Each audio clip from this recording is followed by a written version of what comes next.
ਪਿਆਰੇ ਦੋਸਤੋ, ਸਾਹਿਤਕ ਸੰਗਤ ਚੈਨਲ ਦੇ ਇਸ ਅੰਕ ਵਿੱਚ ਅੱਜ ਅਸੀਂ ਚਰਚਾ ਕਰਨ ਜਾ ਰਹੇ ਹਾਂ ਸਾਹਿਤਕਾਰ ਕਰਮਜੀਤ ਸਕਰੂਲਾਂਪੁਰੀ ਅਤੇ ਉਸ ਦੀ ਕਹਾਣੀਆਂ ਦੀ ਛਪੀ ਕਿਤਾਬ ਦੋ ਗਿੱਠ ਜ਼ਮੀਨ ਦੇ ਬਾਰੇ। ਦੋ ਗਿੱਠ ਜ਼ਮੀਨ ਕਰਮਜੀਤ ਸਕਰੂਲਾਂਪੁਰੀ ਦੀ ਪਹਿਲੀ ਹੀ ਕਹਾਣੀਆਂ ਦੀ ਪੁਸਤਕ ਹੈ। ਇਸ ਤੋਂ ਪਹਿਲਾਂ ਉਹ ਕਵਿਤਾ, ਗੀਤ, ਗਜ਼ਲ ਅਤੇ ਹੋਰ ਕਾਵਿ ਵੰਨਗੀਆਂ ਵੀ ਲਿਖਦਾ ਰਿਹਾ ਹੈ, ਪਰ ਉਸਨੇ ਉਹਨਾਂ ਕਾਵਿ ਵੰਨਗੀਆਂ ਦੀ ਅਜੇ ਤੱਕ ਕੋਈ ਪੁਸਤਕ ਪ੍ਰਕਾਸ਼ਿਤ ਨਹੀਂ ਕਰਵਾਈ। ਕਰਮਜੀਤ ਸਕਰੂਲਾਂਪੁਰੀ ਵਿਗਿਆਨਕ ਸੋਚ ਦਾ ਧਾਰਨੀ ਹੈ। ਵਹਿਮਾਂ ਭਰਮਾਂ, ਪਖੰਡਾਂ, ਫੋਕੀਆਂ, ਰਸਮਾਂ, ਰੀਤਾਂ, ਰਿਵਾਜ਼ਾਂ ਤੋਂ ਕੋਹਾਂ ਦੂਰ ਹੈ। ਉਹ ਤਰਕਸ਼ੀਲ ਸੁਸਾਇਟੀ ਦਾ ਸਰਕਰਦਾ ਮੈਂਬਰ ਵੀ ਹੈ ਅਤੇ ਤਰਕਸ਼ੀਲ ਸੋਚ ਦਾ ਧਾਰਨੀ ਹੈ। ਉਸ ਨੇ ਆਪਣੇ ਇਲਾਕੇ ਦੀਆਂ ਸਾਹਿਤਕ ਸੰਸਥਾਵਾਂ ਦੇ ਵਿੱਚ ਵੀ ਭਰਵੀਂ ਹਾਜ਼ਰੀ ਲਗਵਾਈ ਹੈ, ਭਾਵੇਂ ਕਿ ਉਹ ਇਹ ਕਹਾਣੀ ਦੀ ਕਿਤਾਬ ਲੈ ਕੇ ਸਿੱਧਾ ਹੀ ਸਾਹਿਤਕ ਪਿੜ ਦੇ ਵਿੱਚ ਹਾਜ਼ਰ ਹੋ ਗਿਆ ਹੈ। ਇਸ ਤੋਂ ਪਹਿਲਾਂ ਉਸ ਨੇ ਇਹ ਆਪਣੀਆਂ ਕਹਾਣੀਆਂ ਸੋਸ਼ਲ ਮੀਡੀਆ ਦੇ ਉੱਤੇ ਤਾਂ ਕੁਝ ਸਾਂਝੀਆਂ ਕੀਤੀਆਂ ਹਨ ਅਤੇ ਜਿੱਥੇ ਇਹਨਾਂ ਕਹਾਣੀਆਂ ਨੂੰ ਬਹੁਤ ਪਸੰਦ ਕੀਤਾ ਗਿਆ ਹੈ। ਸੋ ਸਾਨੂੰ ਖੁਸ਼ੀ ਹੈ ਕਿ ਸਾਡੇ ਇਲਾਕੇ ਦਾ ਇੱਕ ਲੇਖਕ ਆਪਣੀ ਕਹਾਣੀਆਂ ਦੀ ਕਿਤਾਬ ਲੈ ਕੇ ਸਾਡੇ ਸਾਹਮਣੇ ਆਇਆ ਹੈ, ਪੰਜਾਬੀ ਸਾਹਿਤ ਜਗਤ ਦੇ ਸਾਹਮਣੇ ਆਇਆ ਹੈ। ਸਾਨੂੰ ਉਮੀਦ ਹੈ ਕਿ ਉਸ ਦੀਆਂ ਇਹ ਕਹਾਣੀਆਂ ਪੰਜਾਬੀ ਕਹਾਣੀ ਦੀ ਮੁੱਖ ਧਾਰਾ ਵਿੱਚ ਜ਼ਰੂਰ ਆਪਣਾ ਯੋਗ ਸਥਾਨ ਬਣਾਉਣਗੀਆਂ। ਆਓ ਗੱਲ ਕਰਦੇ ਹਾਂ ਉਸ ਦੀਆਂ ਇਹਨਾਂ ਕਹਾਣੀਆਂ ਦੀ। ਇਸ ਕਿਤਾਬ ਦੇ ਵਿੱਚ 7 ਕਹਾਣੀਆਂ ਹਨ। 115 ਸਫ਼ਿਆਂ ਦੀ ਕਿਤਾਬ ਦੇ ਵਿੱਚ 7 ਲੰਮੀਆਂ ਕਹਾਣੀਆਂ, ਜਿਹੜੀਆਂ ਕਿ ਵੱਖੋ ਵੱਖਰੇ ਵਿਸ਼ਿਆਂ ਦੇ ਨਾਲ ਪਰੋਈਆਂ ਹੋਈਆਂ ਹਨ ਅਤੇ ਆਪਣੇ ਯਾਦਾਂ ਦੇ ਸਰਮਾਏ ਨੂੰ ਕਰਮਜੀਤ ਸਕਰੂਲਾਂਪੁਰੀ ਨੇ ਕਿਸ ਤਰ੍ਹਾਂ ਆਪਣੀਆਂ ਕਹਾਣੀਆਂ ਵਿੱਚ ਢਾਲਿਆ ਹੈ, ਇਹ ਅਸੀਂ ਸਹਿਜੇ ਹੀ ਜਾਣ ਸਕਦੇ ਹਾਂ। ਸਭ ਤੋਂ ਪਹਿਲੀ ਕਹਾਣੀ ਹੈ ਗੰਡਾਸਾ, ਗੰਡਾ ਸਿੰਘ ਉਰਫ ਗੰਡਾਸਾ। ਇਹ ਇੱਕ ਅਜੀਬ ਪਾਤਰ ਦੀ ਕਹਾਣੀ ਹੈ, ਜਿਹੜੇ ਕਿ ਪਿੰਡਾਂ ਦੇ ਵਿੱਚ ਟਾਵੇਂ ਟਾਵੇਂ ਮਿਲਦੇ ਹਨ। ਹਰ ਗੱਲ ਮੂੰਹ ਦੇ ਉੱਤੇ ਕਹਿਣ ਵਾਲੇ, ਸੱਚੇ ਸੁੱਚੇ ਅਤੇ ਵਧੀਆ ਚਰਿੱਤਰ ਵਾਲੇ। ਗੰਡਾਸਾ ਸ਼ਬਦ ਇਸ ਲਈ ਵਰਤਿਆ ਗਿਆ ਹੈ ਕਿ ਇਹ ਪਾਤਰ ਗੰਡਾ ਸਿੰਘ, ਜਿਸ ਦਾ ਨਾਮ ਹੈ, ਉਹ ਹਰ ਇੱਕ ਦੇ ਗੱਲ ਮੂੰਹ ਦੇ ਉੱਤੇ ਕਹਿ ਦਿੰਦਾ ਹੈ ਅਤੇ ਸੱਚਾਈ ਦਾ ਲੜ ਫੜੀ ਰੱਖਦਾ ਹੈ। ਮੁੱਖ ਤੌਰ ਤੇ ਜੇ ਅਸੀਂ ਰੂਪਕ ਪੱਖ ਤੋਂ ਦੇਖੀਏ ਤਾਂ ਇਹ ਇੱਕ ਪਾਤਰ ਪ੍ਰਧਾਨ ਕਹਾਣੀ ਹੈ। ਜਿਵੇਂ ਕਿ ਅਸੀਂ ਕਿਸੇ ਦਾ ਕੋਈ ਰੇਖਾ ਚਿੱਤਰ ਲਿਖਦੇ ਹਾਂ ਜਾਂ ਸ਼ਬਦ ਚਿੱਤਰ ਲਿਖਦੇ ਹਾਂ ਕਿ ਵਿਅਕਤੀ ਨੂੰ ਸਾਹਮਣੇ ਰੱਖ ਕੇ ਉਸ ਦੇ ਗੁਣਾਂ ਨੂੰ ਉਭਾਰਨਾ, ਤਾਂ ਇਹ ਕਹਾਣੀ ਗੰਡਾ ਸਿੰਘ ਮੈਨੂੰ ਇਸ ਤਰ੍ਹਾਂ ਲੱਗਿਆ ਕਿ ਜਿਵੇਂ ਗੰਡਾ ਸਿੰਘ ਦਾ ਇੱਕ ਸ਼ਬਦ ਚਿੱਤਰ ਹੈ, ਰੇਖਾ ਚਿੱਤਰ ਹੈ, ਜਿਸ ਨੂੰ ਕਹਾਣੀ ਦਾ ਜਾਮਾ ਬੜੀ ਖੂਬਸੂਰਤੀ ਨਾਲ ਪਹਿਨਾ ਕੇ ਕਰਮਜੀਤ ਸਕਰੂਲਾਂਪੁਰੀ ਨੇ ਸਾਡੇ ਸਾਹਮਣੇ ਪੇਸ਼ ਕੀਤਾ ਹੈ। ਇਸ ਸੰਗ੍ਰਹਿ ਦੀ ਦੂਸਰੀ ਕਹਾਣੀ ਸਵਿਫਟ ਵਾਲੀ ਕੁੜੀ ਇੱਕ ਅਧੂਰੇ ਪਿਆਰ ਦੀ ਕਹਾਣੀ ਹੈ, ਜਿਸ ਦੇ ਵਿੱਚ ਲੇਖਕ ਨੇ ਆਪਣੀ ਸ਼ਬਦਾਂ ਦੀ ਕਰਤਾਰੀ ਸ਼ਕਤੀ ਦੇ ਨਾਲ ਛੋਟੀ ਛੋਟੀਆਂ ਛੋਹਾਂ ਦੇ ਕੇ ਬੜੇ ਹੀ ਸੂਖਮ ਅੰਦਾਜ਼ ਦੇ ਵਿੱਚ ਇਸ ਪਿਆਰ ਨੂੰ ਚਿਤਰਿਆ ਹੈ ਅਤੇ ਇਹ ਕਹਾਣੀ ਵੀ ਇੱਕ ਬੜੀ ਸਫਲ ਕਹਾਣੀ ਕਹੀ ਜਾ ਸਕਦੀ ਹੈ। ਅਤੇ ਇਸੇ ਤਰ੍ਹਾਂ ਇਸ ਸੰਗ੍ਰਹਿ ਦੀ ਦੂਸਰੀ ਕਹਾਣੀ ਹੈ ਬੇਰੀ ਵਾਲੀ ਬੇਬੇ। ਬੇਰੀ ਵਾਲੀ ਬੇਬੇ ਕਹਾਣੀ ਦੇ ਵਿੱਚ ਜੋ ਲੇਖਕ ਪਹਿਲਾ ਮਾਹੌਲ ਸਿਰਜਦਾ ਹੈ, ਉਹ ਪੰਜਾਬ ਦੇ ਸਰਕਾਰੀ ਸਕੂਲਾਂ ਦੇ ਛੋਟੇ ਛੋਟੇ ਬੱਚਿਆਂ ਦਾ ਜੋ ਜੀਵਨ ਰਿਹਾ ਹੈ, ਖਾਸ ਤੌਰ ਤੇ ਪੇਂਡੂ ਸਕੂਲਾਂ ਦੇ ਬੱਚਿਆਂ ਦਾ, ਕਿ ਉਹ ਆਪਣੇ ਬਚਪਨ ਨੂੰ ਕਿਸ ਤਰ੍ਹਾਂ ਮਾਣਦੇ ਹਨ, ਕਿਸ ਤਰ੍ਹਾਂ ਉਹ ਸਕੂਲ ਤੋਂ ਘਰ ਨੂੰ ਆਉਂਦਿਆਂ ਰਸਤੇ ਵਿੱਚ ਛੋਟੀ ਛੋਟੀ ਸ਼ਰਾਰਤਾਂ ਕਰਦੇ ਹਨ, ਲੋਕਾਂ ਦੇ ਘਰੋਂ ਜਿਹੜੇ ਫਲ ਫਰੂਟ ਲੱਗੇ ਹਨ ਉਹਨਾਂ ਨੂੰ ਤੋੜ ਕੇ ਖਾਂਦੇ ਹਨ ਅਤੇ ਲੋਕਾਂ ਤੋਂ ਗਾਲਾਂ ਵੀ ਖਾਂਦੇ ਹੋਏ ਹੱਸਦੇ ਖੇਡਦੇ ਰਹਿੰਦੇ ਹਨ। ਇਸ ਤਰ੍ਹਾਂ ਕਹਾਣੀ ਦਾ ਮਾਹੌਲ ਸ਼ੁਰੂ ਕਰਦਿਆਂ ਜੋ ਲੇਖਕ ਹੈ ਉਹ ਆਪਣੀ ਮੁੱਖ ਪਾਤਰ ਵੱਲ ਪਰਤਦਾ ਹੈ, ਇੱਕ ਔਰਤ ਜਿਸ ਦਾ ਨਾਮ ਬਸੰਤ ਕੌਰ ਹੈ। ਬਸੰਤ ਕੌਰ ਬੜਾ ਦੁੱਖਾਂ ਭਰਿਆ ਜੀਵਨ ਬਤੀਤ ਕਰਦੀ ਹੈ। ਉਸ ਦੀਆਂ 3 ਬੇਟੀਆਂ ਹਨ, ਜਿਨ੍ਹਾਂ ਵਿੱਚੋਂ ਉਸ ਦੀਆਂ ਬੇਟੀਆਂ ਵੀ ਦੁੱਖ ਭੋਗਦੀਆਂ ਹਨ ਅਤੇ ਪੰਜਾਬ ਦੇ ਜੋ ਹਾਲਾਤ ਹਨ ਉਸ ਦੇ ਵਿੱਚ ਉਹ ਬੜਾ ਔਖਾ ਆਪਣਾ ਜੀਵਨ ਗੁਜ਼ਰ ਕਰਦੀਆਂ ਹਨ। ਬਸੰਤ ਕੌਰ ਅਸਲ ਦੇ ਵਿੱਚ ਇੱਕ ਮੁਸਲਮਾਨ ਔਰਤ ਹੈ, ਜਿਹੜੀ ਕਿ ਪੰਜਾਬ ਅਤੇ ਪਾਕਿਸਤਾਨ ਦੀ ਵੰਡ ਦੇ ਦੌਰਾਨ ਇੱਕ ਨੌਜਵਾਨ ਵਿਅਕਤੀ ਨੇ ਜ਼ਬਰਦਸਤੀ ਆਪਣੇ ਨਾਲ ਰੱਖ ਲਈ ਸੀ ਅਤੇ ਉਸ ਦੇ ਨਾਲ ਵਿਆਹ ਕਰਵਾ ਲਿਆ ਸੀ। ਪਰ ਉਹ ਉਸ ਨੂੰ ਵੀ ਛੱਡ ਜਾਂਦਾ ਹੈ ਅਤੇ ਹੋਰਾਂ ਸ਼ਹਿਰਾਂ ਵਿੱਚ ਦਿੱਲੀ, ਬੰਬੇ ਵਗੈਰਾ ਭੱਜ ਕੇ ਚਲੇ ਜਾਂਦਾ ਹੈ ਅਤੇ ਉੱਥੇ ਜਾ ਕੇ ਹੋਰ ਵਿਆਹ ਕਰਵਾ ਲੈਂਦਾ ਹੈ।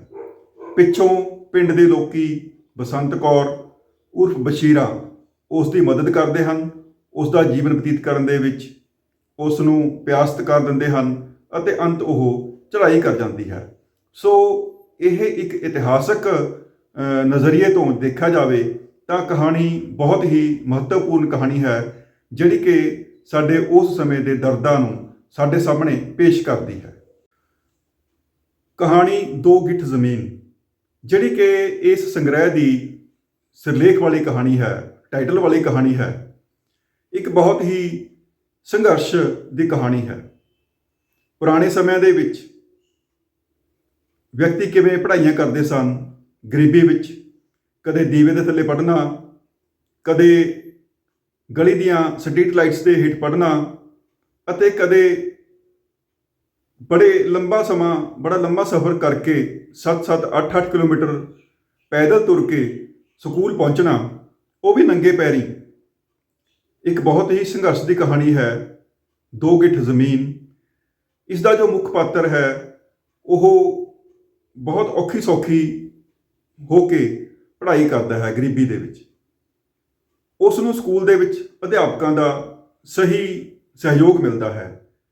ਉਹ ਪਹਿਲਾਂ ਖੇਤੀਬਾੜੀ ਦੀ ਕਲਾਸ ਲਗਾਉਣੀ ਸ਼ੁਰੂ ਕਰਦਾ ਹੈ ਤਾਂ ਸਕੂਲ ਦਾ ਇੱਕ ਮਾਸਟਰ ਉਸ ਨੂੰ ਬੜੀ ਸਖਤੀ ਨਾਲ ਪੇਸ਼ ਆਉਂਦੇ ਹੋਏ ਕਹਿੰਦਾ ਹੈ ਕਿ ਚੱਲ ਤੂੰ ਸਾਇੰਸ ਦੀ ਕਲਾਸ ਲਗਾ।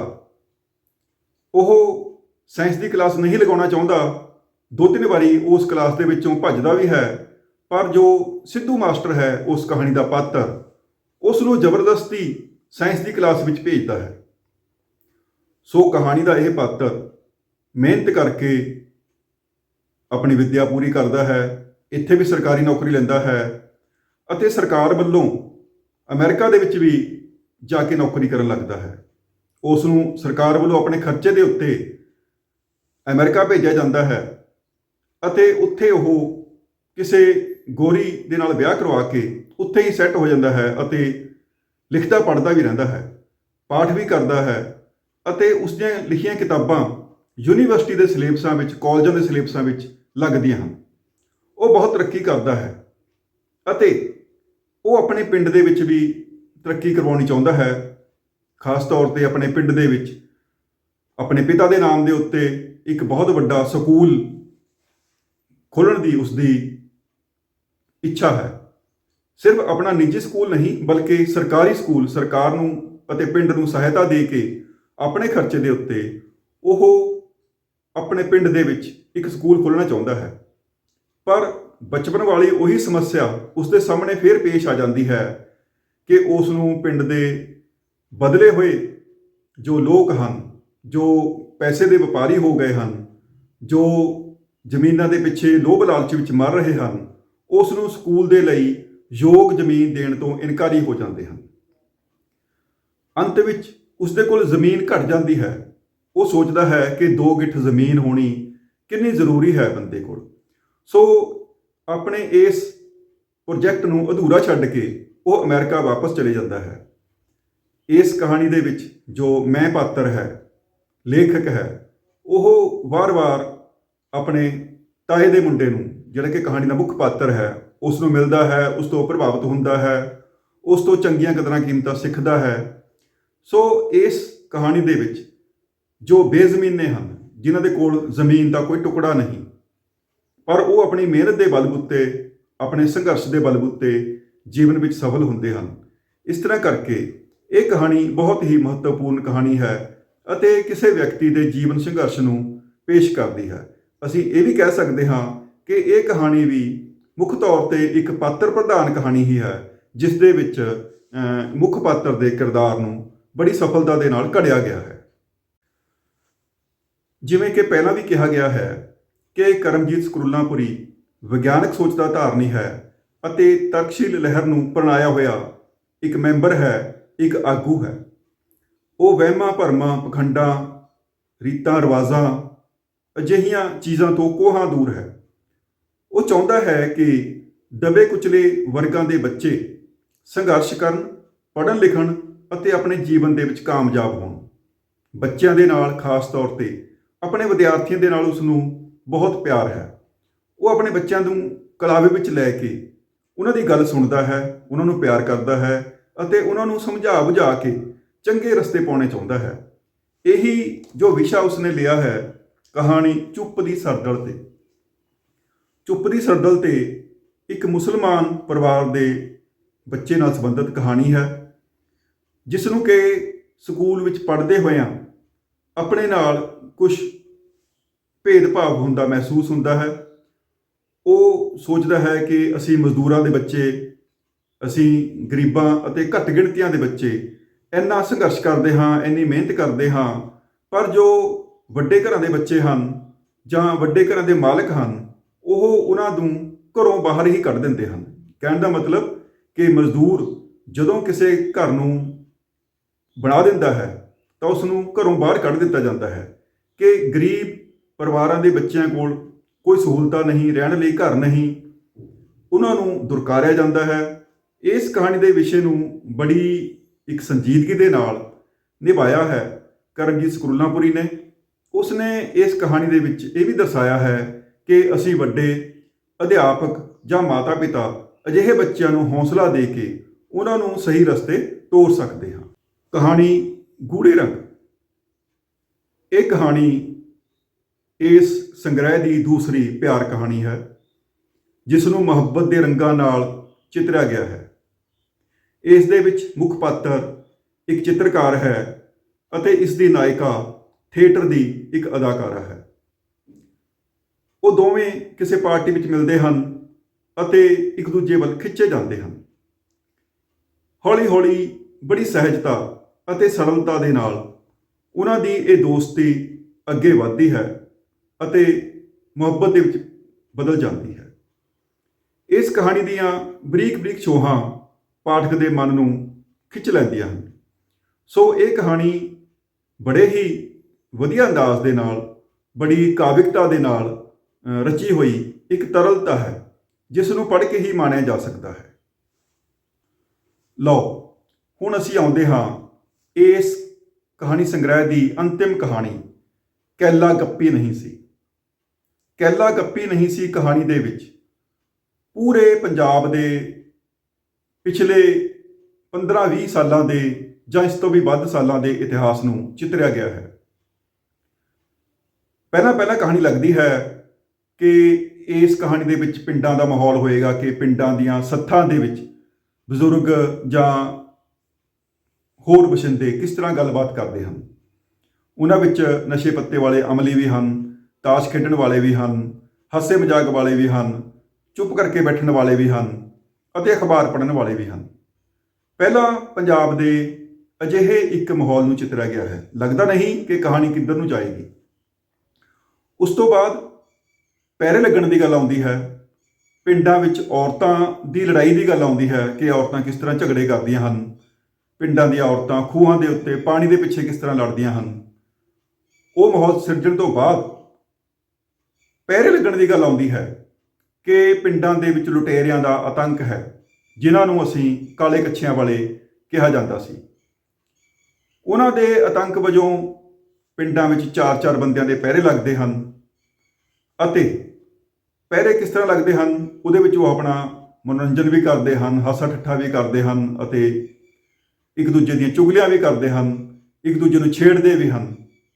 ਉਸ ਤੋਂ ਬਾਅਦ ਕਹਾਣੀ ਦਾ ਮਾਹੌਲ ਹੌਲੀ ਹੌਲੀ ਜੋ ਪੰਜਾਬ ਦੇ ਵਿੱਚ ਖਾੜਕੂਵਾਦ ਦੀ ਲਹਿਰ ਚੱਲੀ, ਉਸ ਦੇ ਵਿੱਚ ਜੋ ਪੰਜਾਬ ਦੋ ਪੁੜਾਂ ਵਿੱਚ ਪੀਸਿਆ ਗਿਆ, ਇੱਕ ਪਾਸੇ ਖਾੜਕੂਵਾਦ ਤੇ ਦੂਜੇ ਪਾਸੇ ਪੁਲਿਸ ਦਾ ਆਤੰਕ, ਉਸ ਦੇ ਵਿੱਚ ਪਰਿਵਾਰ ਕਿਸ ਤਰ੍ਹਾਂ ਪੀਸੇ ਗਏ, ਕਿਸ ਤਰ੍ਹਾਂ ਲੋਕਾਂ ਨੂੰ ਮੁਸ਼ਕਲਾਂ ਆਈਆਂ ਅਤੇ ਘਰੋਂ ਬਾਹਰ ਨਿਕਲਣ ਦਾ ਸਮਾਂ ਹੀ ਨਹੀਂ ਸੀ ਬਚਿਆ, ਕਿ ਹਰ ਪਾਸੇ ਮੌਤ ਦੰਨ ਦਨਾਉਂਦੀ ਫਿਰਦੀ ਸੀ। ਉਸ ਦੇ ਵਿੱਚ ਕੈਲਾ ਕਹਾਣੀ ਦਾ ਜੋ ਮੁੱਖ ਪਾਤਰ ਹੈ, ਜਿਹੜਾ ਕਿ ਕਦੇ ਚਮਕੀਲੇ ਦੇ ਗੀਤ ਗਾਇਆ ਕਰਦਾ ਸੀ, ਉਹ ਵੀ ਹੌਲੀ ਹੌਲੀ ਤਬਦੀਲ ਹੁੰਦਾ ਦਰਸਾਇਆ ਗਿਆ ਹੈ। ਉਸ ਦਾ ਹਾਸੇ ਵਾਲਾ ਸੁਭਾਅ ਹੌਲੀ ਹੌਲੀ ਸੰਜੀਦਗੀ ਵੱਲ ਪਰਤਦਾ ਹੈ। ਜਦੋਂ ਉਸ ਦੀ ਪਤਨੀ ਦੀ ਮੌਤ ਹੋ ਜਾਂਦੀ ਹੈ ਤਾਂ ਉਸ ਦਾ ਘਰ ਦੇ ਵਿੱਚ ਬਿਲਕੁਲ ਦਿਲ ਨਹੀਂ ਲੱਗਦਾ ਤੇ ਉਹ ਉਖੜਿਆ ਮਹਿਸੂਸ ਕਰਦਾ ਹੈ ਅਤੇ ਆਪਣੇ ਘਰ, ਅੰਤ ਵਿੱਚ ਆਪਣਾ ਘਰ, ਆਪਣੇ ਭਰਾ ਨੂੰ ਸੰਭਾਲ ਕੇ ਸ਼ਹਿਰ ਚਲੇ ਜਾਂਦਾ ਹੈ। ਉਹ ਸੀਰੀ ਵੀ ਰਲਦਾ ਸੀ ਅਤੇ ਕੰਮਕਾਰ ਵੀ ਕਰਦਾ ਸੀ, ਪਰ ਅੰਤ ਵਿੱਚ ਉਹ ਲਾਲ ਝੰਡੇ ਵਾਲਿਆਂ ਨਾਲ, ਯਾਨੀ ਕਿ ਕਾਮਰੇਡ ਦੇ ਨਾਲ ਲੱਗ ਕੇ ਕਿਸੇ ਫੈਕਟਰੀ ਵਿੱਚ ਕੰਮ ਕਰਦਾ ਹੈ। ਸਮਾਂ ਬਦਲਦਾ ਹੈ, ਪੰਜਾਬ ਦੇ ਹਾਲਾਤ ਹੋਰ ਖਰਾਬ ਤੋਂ ਖਰਾਬ ਹੁੰਦੇ ਹਨ। ਮੁੱਖ ਮੰਤਰੀ ਬੇਅੰਤ ਸਿੰਘ ਜੀ ਦੀ ਮੌਤ ਅਤੇ ਇੰਦਰਾ ਗਾਂਧੀ ਦਾ ਕਤਲ ਅਤੇ ਹੋਰ ਬਹੁਤ ਸਾਰੀਆਂ ਘਟਨਾਵਾਂ ਨੂੰ ਇਸ ਕਹਾਣੀ ਦੇ ਵਿੱਚ ਚਿਤਰਿਆ ਗਿਆ ਹੈ। ਸੋ ਅੰਤ ਦੇ ਵਿੱਚ ਜੋ ਅੱਜ ਸਮਾਂ ਚੱਲ ਰਿਹਾ ਹੈ, ਕਾਰਪੋਰੇਟ ਘਰਾਣਿਆਂ ਦਾ ਆਤੰਕ, ਇੱਥੋਂ ਤੱਕ ਲਿਆ ਕੇ ਕਹਾਣੀ ਨੂੰ ਸਿਰਜਿਆ ਗਿਆ ਹੈ, ਜਿਸ ਦੇ ਵਿੱਚ ਜੋ ਕੈਲਾ ਹੈ ਉਹ ਆਪਣੇ ਕਾਮਰੇਡਾਂ ਦੇ ਨਾਲ ਰਲ ਕੇ ਪਹਿਲਾਂ ਹੀ ਕਈ ਤਰ੍ਹਾਂ ਦੀਆਂ ਭਵਿੱਖਬਾਣੀਆਂ ਕਰ ਦਿੰਦਾ ਹੈ ਕਿ ਪੰਜਾਬ ਵਿੱਚ ਇਸ ਤਰ੍ਹਾਂ ਦਾ ਮਾਹੌਲ ਹੋਏਗਾ, ਤੁਹਾਡੀਆਂ ਜ਼ਮੀਨਾਂ ਖੋਹ ਲਈਆਂ ਜਾਣਗੀਆਂ, ਤੁਹਾਡੀਆਂ ਫਸਲਾਂ ਦੇ ਤੁਹਾਨੂੰ ਸਹੀ ਮੁੱਲ ਨਹੀਂ ਮਿਲਣਗੇ। ਜਿਹੜੀਆਂ ਗੱਲਾਂ ਉਹ ਪਹਿਲਾਂ ਕਰਦਾ ਹੁੰਦਾ ਸੀ ਉਹ ਸਾਰੀਆਂ ਸੱਚ ਹੁੰਦੀਆਂ ਪ੍ਰਤੀਤ ਹੁੰਦੀਆਂ ਹਨ। ਸੋ ਇਹ ਕਹਾਣੀ ਕੈਲੇ ਦੇ ਜੋ ਪਾਤਰ ਹੈ, ਕੈਲੇ ਦਾ ਜੋ ਪਾਤਰ ਹੈ, ਉਸ ਨੂੰ ਘੜਨ ਦੇ ਵਿੱਚ ਅਤੇ ਨਾਲ ਨਾਲ ਪੰਜਾਬ ਦਾ ਜੋ ਮਾਹੌਲ ਰਿਹਾ ਹੈ, ਪੰਜਾਬ ਦਾ ਜੋ ਸੱਭਿਆਚਾਰ ਰਿਹਾ ਹੈ, ਉਸ ਨੂੰ ਚਿਤਰਣ ਦੇ ਵਿੱਚ ਪੂਰੀ ਤਰ੍ਹਾਂ ਸਫਲ ਹੋਈ ਹੈ।